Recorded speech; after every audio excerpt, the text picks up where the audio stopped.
So that sucks a lot.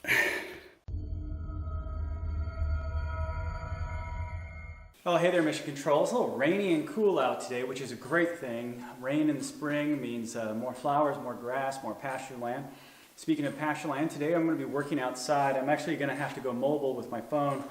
I'm going to be on the tractor doing quite a bit of work, so excuse my audio quality today. I don't have a good mic for this. It might be something I need to go figure out how to invest in, so I apologize up front, but I will get you some shots out there.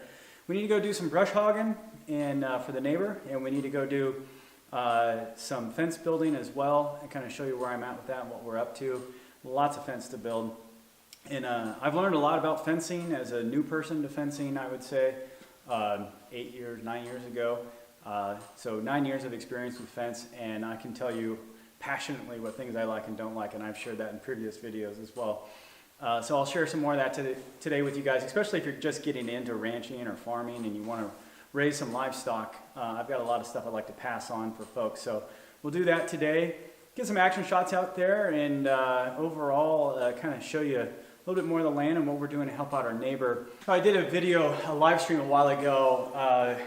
I'd encourage you guys to go back and watch it. It's a little long, but it gives you a big overview of what's going on and how everything's been proceeding here on the Martian homestead and issues that we have to face during this new and challenging world we live in. At least that's what it seemed like from our perspective. So I'm helping my neighbor out in exchange for some money to help pay our bills. So I can't do, we're just simply not getting the money coming in that we need to, and with the situation, investors are kind of backing out a little bit on us. So, and just, I gotta make priorities. I gotta take care of my wife, I gotta take care of the ranch and pay the mortgage, right? Pay the bills. So I'm gonna go out there, share some stuff. He's agreed that we can go ahead and share some of the stuff that we're doing over there. So I think that'll be good to help people out. And it's raining out right now. So what I might do is I might go do some brush hogging first. Again, I'll be on the mobile here and get you some shots that way. And we'll get out there and see all the work that we can get done. So let's go get started. Well, it's not raining too bad right now, so let me show you one of the key tools that you need when you're gonna go out and you're working on fence. It's my neighbor's. It's his Polaris 850 quad. It's absolutely fantastic, and you can see it's been outfitted to work on fence. This is our T-post puller right here in the gun rack up front. This thing is just amazing. I'm so jealous of it. I'm so happy you let me use it. And then I got my T-post, I got my marking string, marking paint, got the fence post, T-post pounder, some fence pliers, T-post, measuring tape, gloves, and the measuring stick there, measuring wheel, excuse me, all set up. This is just really nice, being able to go around and run back and forth. You forget a tool, you need something, you run out of something breaks. Just being able to have the quad and go out and come back is really great.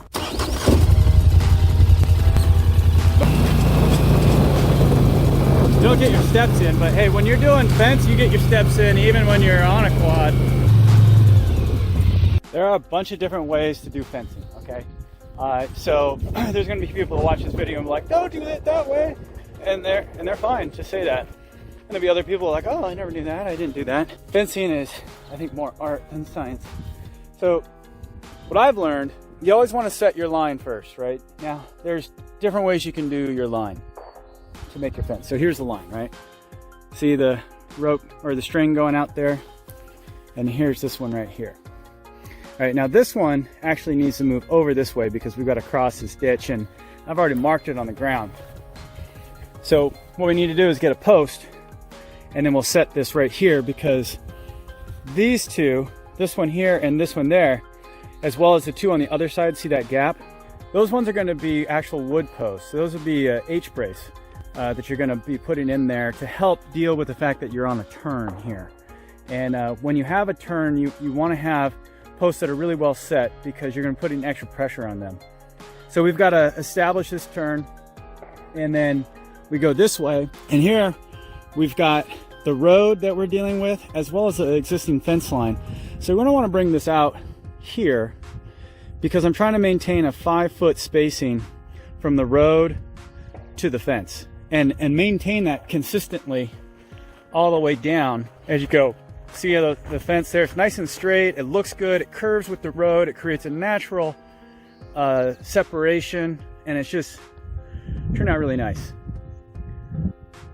I mean, you can see there's a line there, and that's what we want. In addition, I've also got to put in a gate. This is going to be a loading, unloading area. It's a natural place for that. And when you're putting in fence, a lot of fence, you want to have a gate. You don't want it where you are constantly having to go all the way around to get into your fence area. You want a gate, whether it's a man gate or a tractor gate. I like tractor gates. There's more utility there. So we're going to get this all marked. We're going to get the wheel out, mark it, and then we'll start setting the last post. Oh, one other thing, you always want to remember this. Your quality of your dirt is very important when it comes to what time of year you're setting posts. If you have a choice as to when to set posts, you either want to do it in late fall after it's been raining, or early spring, middle of spring, just in general, before the ground dries out and gets hard. It's a lot less work, it's a lot less pain on your shoulders when you're setting things manually. And right now our dirt is good, it's easy to work with, but if we were to wait a month, it would be so hard that every post would take me like 20-30 minutes to set, because it would just be little centimeters at a time. It gets that hard. So let's get the marker out. So I like this tool. This is just your, you walk and it counts how many feet you've gone. It's really easy to use.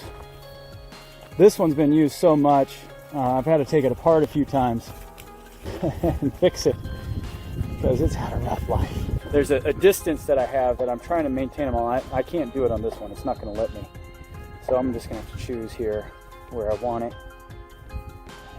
100. 100's a nice round number. And it's right here, you know, so you can get a rig in, kind of pull in, you can back up, you can go through here. I really kind of like this spot. So let's see what we can do with this. Here you can see the line, nice and straight. Some people will tell you to set your corner post first and then run your line, and yeah, you definitely do that. In this case, setting the T-post and coming off existing fence, same principle. Well, you want to choose a point of reference and make that where you have your line at, and then run everything off of that. So I'm really happy with this. Turned out nice. One mistake here, we'll get that pulled up real fast. That's why you have a fence puller.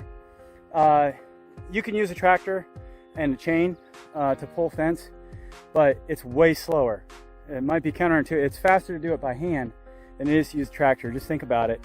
You got to get up on the tractor, drive it where you want it to be, get off the tractor, set your chain, get on the tractor, pull it, get off the tractor, unhook, drive the tractor, I'm back on the tractor, drive to the next post. Here, you just get your fence post puller, pop, off she goes, walk to the next one, pop, out it goes. Great tool to have. All right, so the next job we have is brush hogging. Get more of the real experience. So he's got a Kubota, I think it's about a 30 horsepower tractor here, bigger than mine, and can be a lot more brush hogging capability. That's the brush hog back there. So we're going right now, and we're gonna go remove some stuff that's in the way of the fence, and then we got some more brush hogging to do just to get rid of some weeds and such that we want to turn to grass for pasture and hay. It's a cool day. I got my Martian shirt on here. You guys can check out the merch store down below. It's always cool to support the merchandise. Merchandising, where the real money from the movie is made. So there's the bush right there. We got to get that thing out of there. Now we're not going to be able to do it all with the brush hog. We're going to put a big dent in it, and then we'll have to put the saw out. The big issue is down here at the corner. We've got to get our fence in there. So we're going to back the brush hog and see what we can do. So this is your before picture. And all of a sudden the tractor just decided to stop running.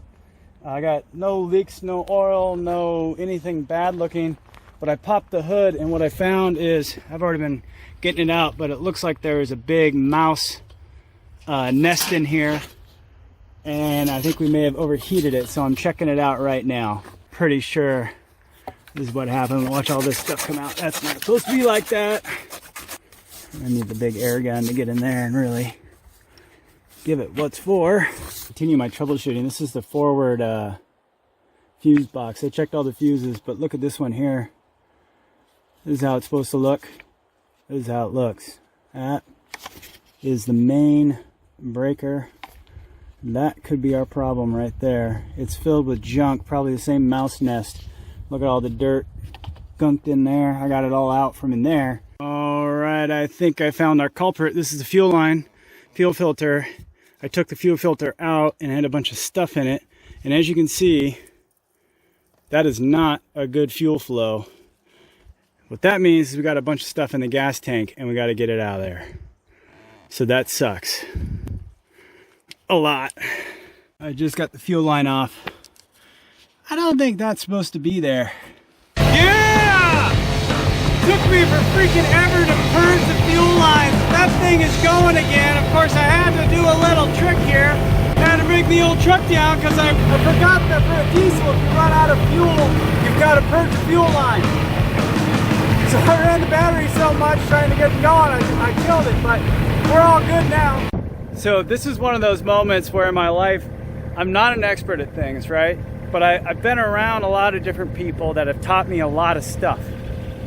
And when it comes to diesel engines, I didn't think about it at first because I don't work with them very often, but then as I was getting into troubleshooting and then we found the fuel issue, it dawned on me like the reason it died is because it ran out of fuel.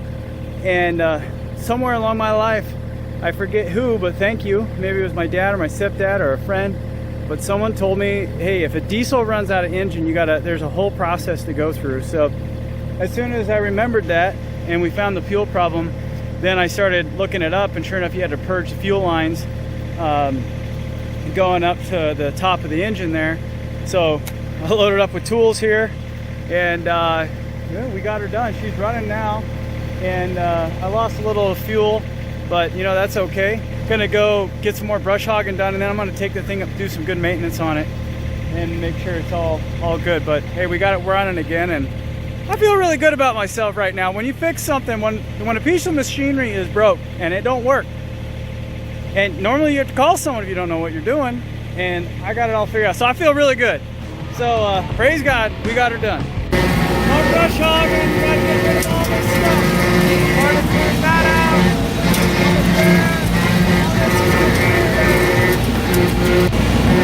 On my next day of brush hogging. A little dirty out here. Lots of dirt. Big old pile of dirt there. See how a little dirty? All that dust. Yuck. Oh man. Like being in Iraq again. I just got done doing the brush hogging, and now I'm sitting here having some lunch. It's a beautiful day. I'm blessed to be able to do this kind of stuff. So hope you guys enjoyed this video. I'm going to end it here, get started on the next task right after lunch. And if you did enjoy it, be sure to give us a thumbs up and hit subscribe. Ring that bell so you can get notified. And don't forget, you can follow us on Facebook, Twitter, and on Instagram. And if you'd like to support what we're doing, you can do so through Patreon. In the meantime, this is Real Martian. Enjoy my lunch. Out.